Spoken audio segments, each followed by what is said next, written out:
Ngap nakijing sawa Searching tam nagilong kasi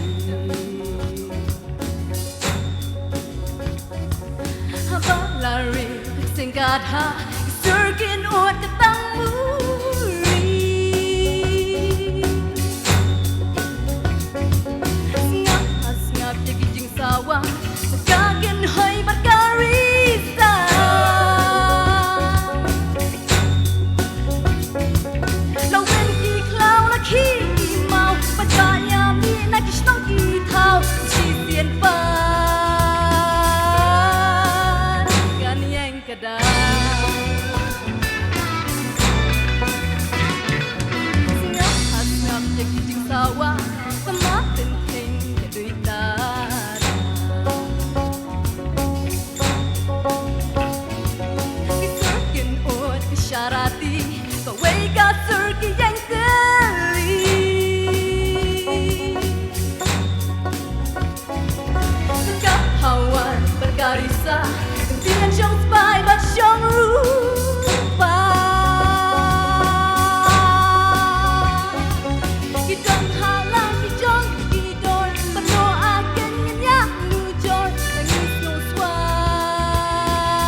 buồn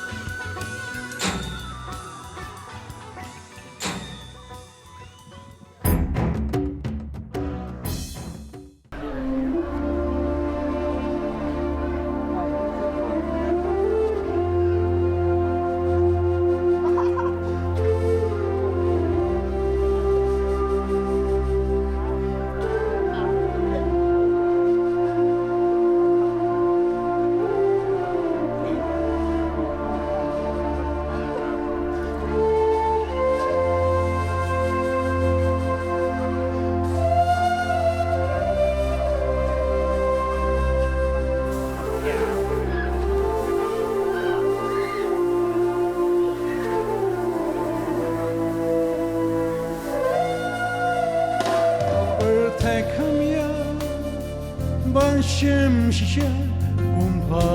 kuri kasi on chudon snake kiba kin she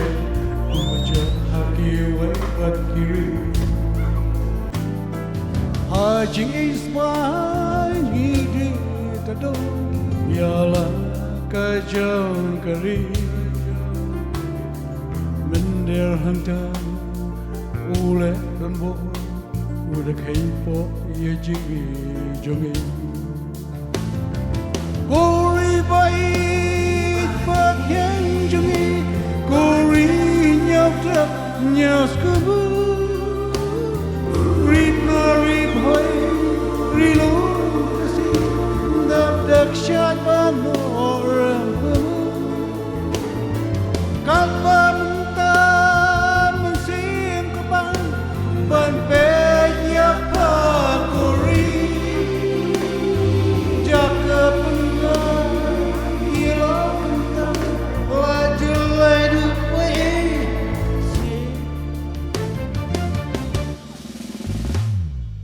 kashnong kathau kalai jabo nadu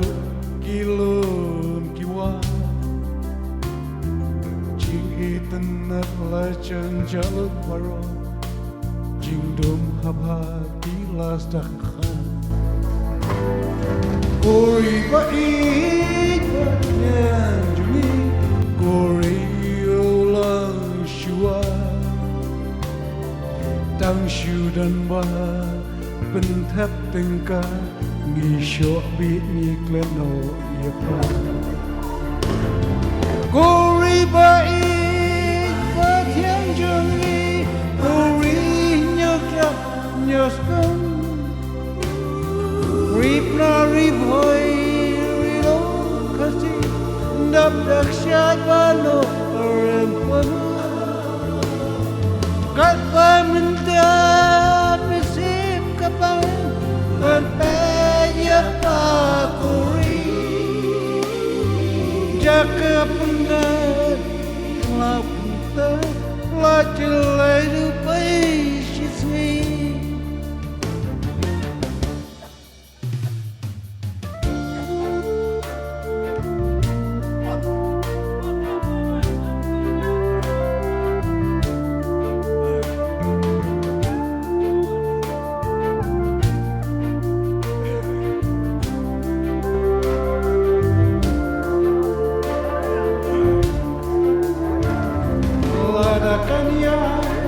Langsa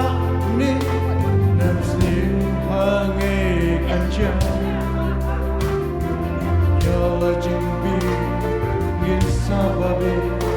namar bangin kego Ulang shiwa ulaya onupa Hadina yu kanja Kapor bagan Siapa yang ikhlas der halakari Gori baik bagian jongi Gori nyautra nyosu Rip na rip hoy Rilo kasi Dak dahsyat balorin bola Kata mentah But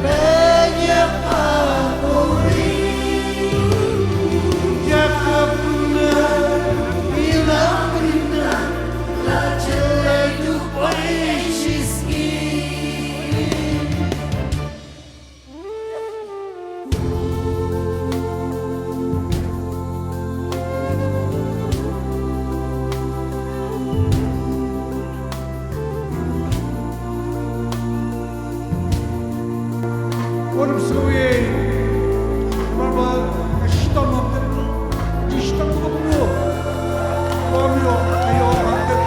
Nai mau play. Undan dekat, bangan yo kecingkia. Kalau orang dia kan kandan sebabnya.